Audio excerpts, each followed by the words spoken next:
నమస్తే, నేను మీ ఈశ్వర్. ఈ6 న్యూస్కి స్వాగతం. వార్తల్లోని ముఖ్య అంశాలు.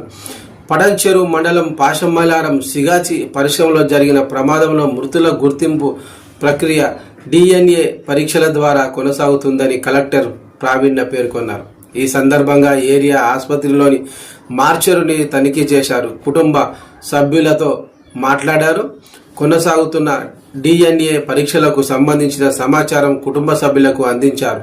అంబులెన్స్, పోలీస్ ఎస్కార్ట్తో పాటు మానవ అవశేషాలు అప్పగింత పనులు సజావుగా సాగేలా చూడాలని అధికారులకు సూచించారు. ఈ సందర్భంగా వారిని ఓదార్చారు.